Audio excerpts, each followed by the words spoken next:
As an agent, it's important to feel confident when going on a listing presentation. By being confident, it'll help you secure the listing and start the transaction process on the right foot. Today, I'm joined with Kevin Moen. He's the regional manager of the Palos Verdes offices. He's been in the business for many years and is a wealth of knowledge. Kevin's going to walk us through strategies for preparing and executing listing presentations. Kevin, thanks for joining us. Thanks, glad to be here. So Kevin, when you're going on a listing presentation with somebody that you may not know very well, what do you bring along with you? Right. Well, I think at that stage you bring everything because you may only get one opportunity to meet with these people. So you want to have a good profile of yourself, a good history of what your involvement in the community, real estate sales, all those things that kind of highlight you as an agent, along with kind of what your philosophy is on working with sellers and how to introduce their property to the market, along with all your listing material or promotional material and things you do in the course of a sale. So I don't ever take for granted that a seller may understand all the subtleties that go into selling a property.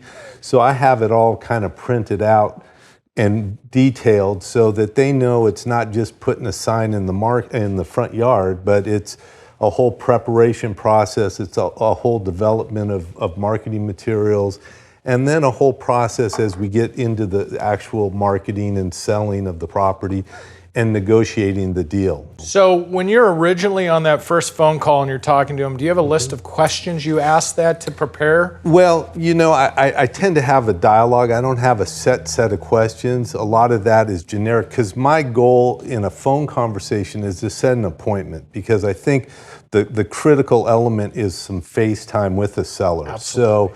So if you can go ahead and not really say too much in that beyond introducing yourself and having a cordial talk, but setting an appointment and maybe getting an understanding if, hey, is this the only opportunity you're going to have to talk? Because my preference is to be able to go see a house, understand the dynamics, go back and then perform an in-depth analysis of value for that house. To me, it's hard to step in somebody's house and then spit out a price because my process is to really take in the house and then go back and look at comps currently, maybe a year ago. I do a whole strategy of trying to determine a price level, along with getting feedback from other agents, you know. So it's a two-step process you prefer. That is my preference, but you may not get that. So you always have to be prepared that, hey, these people may have come into town to meet with you for that one day, so you better be prepared to come up with a price parameter, maybe not a set price. I'm not an advocate of saying, hey, let's go list it at this price. My strategy is to have the seller understand that pricing is a strategic element of selling their home. And so through the process of working with me, we'll come up with a mutually agreeable price that works for them and that makes sense to the market. So do you always try and get out of the seller what price they're thinking before you spit out a price? I like to get that information. So in the course of talking about the market, I will throw out, hey, and what is your perception? Because today's world has a lot of information relating to values. There's Zillow, there's Redfin, you could go through the gamut. And those valuations are incorporated into my listing presentation because I'll bring those up because consumers will look at that. So I'll say, hey, this is what Zillow says, this is what, and there could be a huge deviation of value. Usually there is, right? And so what I tend to add to that is these are non-valid assessments of your property, but the market's looking at them. So we've got to kind of take that into consideration because buyers are looking at them. So, and then with that, then I'll kind of throw out what in your mind, what do you think the value is? Because that helps me to determine if they're realistic in their pricing. And I'll be honest with them. If they say their property's worth $10 million and it's worth $4 million, I'll just say, you know what, let me explain to you kind of what's going on in the market. Because there's various facets of pricing a property. One is what the comps say. And that's how an appraiser will look at it and how can you validate a price. But there's also the current market conditions, which change all the time. So we could have comps that say a property is worth $1 million, but the market out here is going crazy, which says it might be $1.2 million.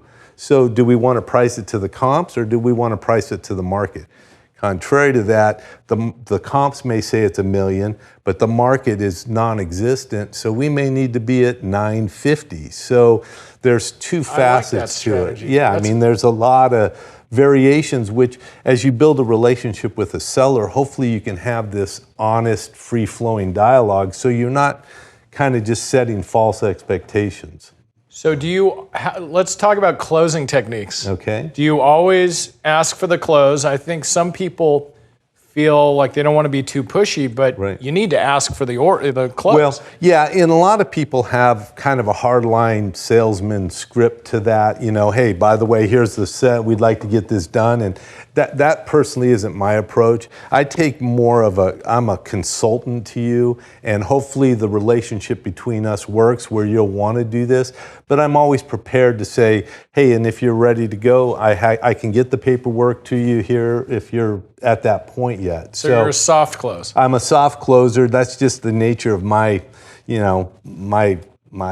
attitude towards it. But hopefully I've been pretty successful in that, where I haven't felt like I've had to go in and say, hey, sign this, or right, I'm leaving. Right. I think if you're confident in and you can discuss strategies, I think you're going to be heads up.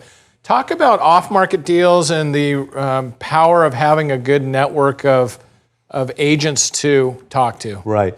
Well, I think, I'm involved in a couple different network groups, which to me bring a valuable insight into the market. One, you're getting a lot of feedback from other agents. And when I have a listing, before I define a price, I like to talk to that network group to kind of get their pulse of the market, where this house is, what their perception is. I also like to bring other agents to a home to say, hey, look, I'm going to be pricing this. I've got the listing. I haven't determined a price. I'd like to get your feedback. Because the more feedback we get, the more accurate we are when we introduce a property to the market. And that's the main goal. If you know the agents that maybe have some listings in that area, I always reach out to them. Hey, what's going on? Are you getting a lot of activity? How's your open house activity? And if you're in escrow, do you mind sharing where you're at? I'm only doing it to help me strategize on my pricing, because especially in this last market, I'd get a lot of calls. Hey, you listed it at $1.5 million. What'd you sell for? Oh, I sold for $1.8 million. There's 20 people in the market. We got 20 offers. You can be aggressive with your price because there's 19 people still left. So you're forthright in bringing up information, as long as it's not going to side rail your current escrow. And my sense, I get a lot of calls from appraisers, and I love to share information with them because they're the ones that are helping out other agents to determine the value, especially in this last market where escalating values, there were no comps. So if you could tell an appraiser, hey, I'm closing in 2 weeks before this closes, and we're going to close at this price, so you can build that into your appraisal. I love it. It helps to return phone calls and be nice to your fellow agents. Yeah, and I've given a lot. I'm pretty free with information. I'm not hey, when it closes, hey, you know what, if this doesn't work out, it wasn't because I gave you the information. Right, I believe in that too. So what are the common mistakes in listing a property? And what's the common mistakes when you see an overpriced listing? What did the agent not do? Well, I think one of the biggest problems is not being prepared when you go to assess the value of a property.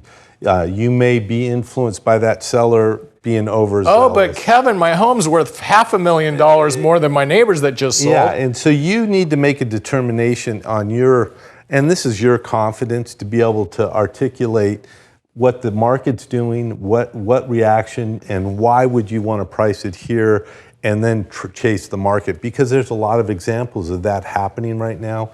We just came out of a market that went like this, and now we're kind of in a market that's doing this. So if a seller wants to be up here, once again, going back to strategy, if you want to be a home seller, you better be in line with the market and the market mindset. If you want to be a homeowner, price it up here because you're going to be a homeowner, not a home seller. So to me, the biggest mistake is kind of letting a seller overly influence you in the value of a property when you take it to the market. So how do you set expectations on the process? You know, we do this every day. Sellers sell every 7 to 10 years. Right. How do you walk them through the process and go through that? Well, you know, I think too, for a seller, once again, it's understanding what's going on in the market. If we have a market that we've just come out of over the last couple of years, you could say, look, we're going to price it here, and here's my expectations of what will occur. We're going to get a very good reaction, and we're going to get a very good reaction quickly. So anticipate things happening quickly. Today, I would set the tone of saying it's a little unpredictable as to where this market may go. It may take an extended period of marketing time to be on the market in order to find that right buyer. And when we find that right buyer, it would be my advice that we be open-minded to how we negotiate that deal, how we negotiate repairs. 2 years ago, you're buying it as is, you're paying over the value, and we're not even talking about repairs or contingencies. Now, we're talking about repairs, we're talking about contingencies, and being flexible in how we sell property. Otherwise, you may be hard line with a buyer.